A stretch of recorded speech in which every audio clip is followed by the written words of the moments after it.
Halo sahabat Karera Sehat, salam sehat dan bahagia. Banyak kasus di masa nifas yang terjadi karena seorang ibu belum memahami tentang tanda bahaya masa nifas. Oleh karena itu, yuk kita simak informasi tentang nifas, yaitu tanda bahaya masa nifas.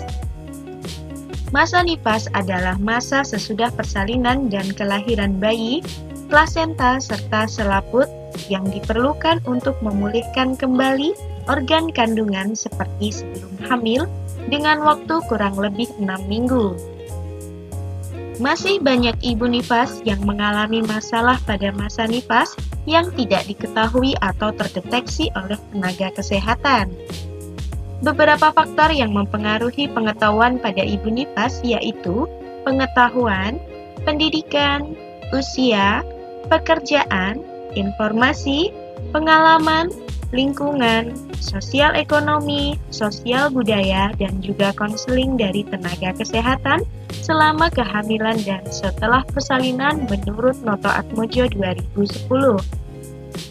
Tanda bahaya masa nifas adalah suatu tanda abnormal yang mengindikasikan adanya bahaya atau komplikasi yang dapat terjadi selama masa nifas.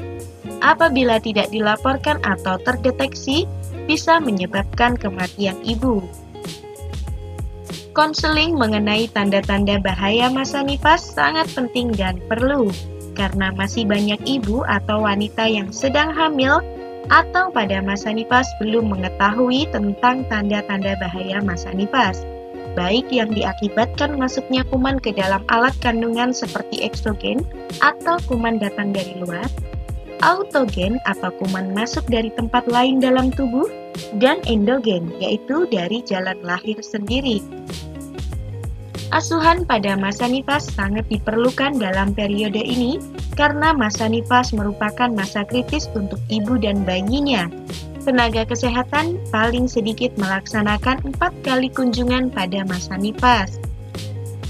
Tujuan kunjungan ini diantaranya yaitu untuk menilai status ibu dan bayinya, melaksanakan screening yang komprehensif, mendeteksi masalah, mengobati atau merujuk bila terjadi komplikasi pada ibu dan bayi, sehingga diharapkan dengan adanya kunjungan pada ibu nifas, komplikasi yang terjadi pada masa nifas dapat dicegah.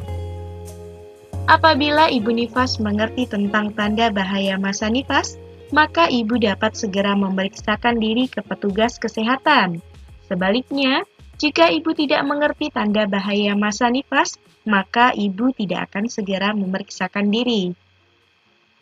Beberapa kondisi pada masa nifas yang perlu diperhatikan karena memiliki kemungkinan sebagai tanda bahaya termasuk gangguan buang air kecil, perdarahan pasca melahirkan, kesulitan bernafas dan nyeri dada, sakit kepala hebat, nyeri pada betis, merasa sedih terus-menerus, dan demam tinggi lebih dari 38 derajat Celcius.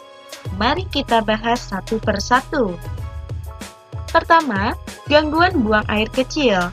Tidak bisa buang air kecil atau BAK, tidak bisa mengontrol keinginan BAK, ingin BAK terus-menerus, nyeri saat BAK, hingga gelapnya warna air kencing bisa menjadi tanda kondisi medis tertentu.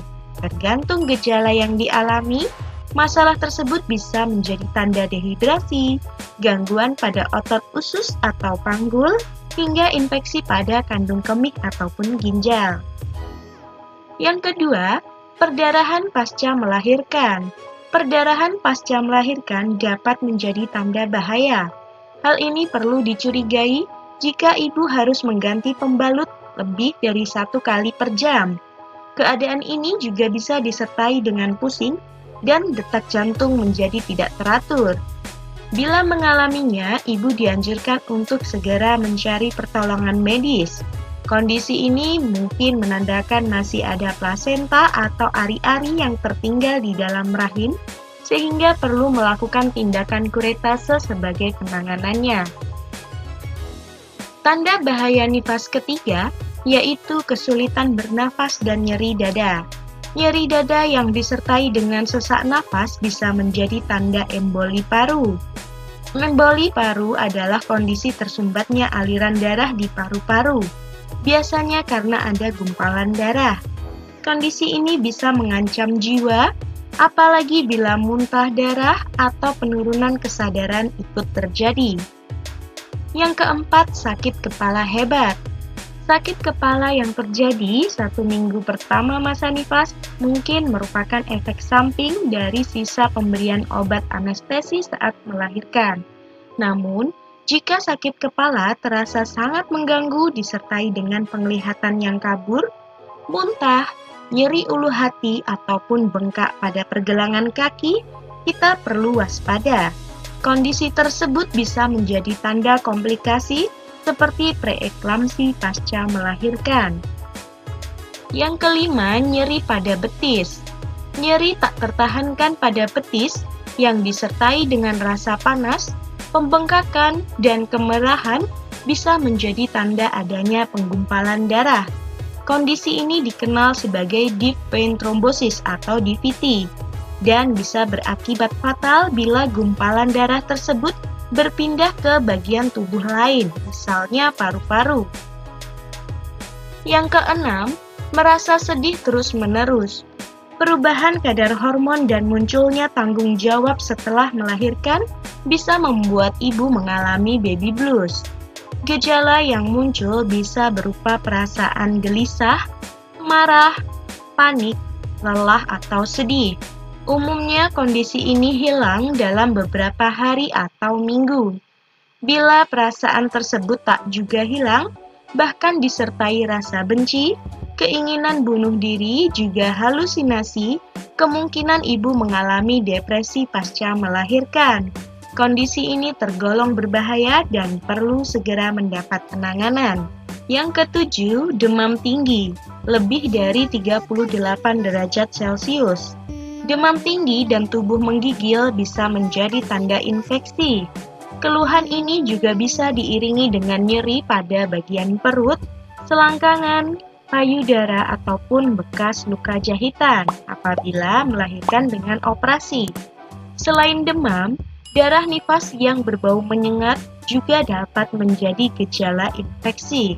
Mengetahui tanda bahaya saat masa nifas dapat membantu ibu yang baru melahirkan dan orang yang di sekelilingnya untuk lebih berhati-hati. Jika mengalami atau melihat tanda bahaya dalam masa nifas, disarankan untuk segera berkonsultasi ke dokter demi mendapat penanganan yang tepat. Semangat selalu dalam meningkatkan wawasan kita semua, terutama dalam tanda bahaya masa nifas. Good luck and see you soon!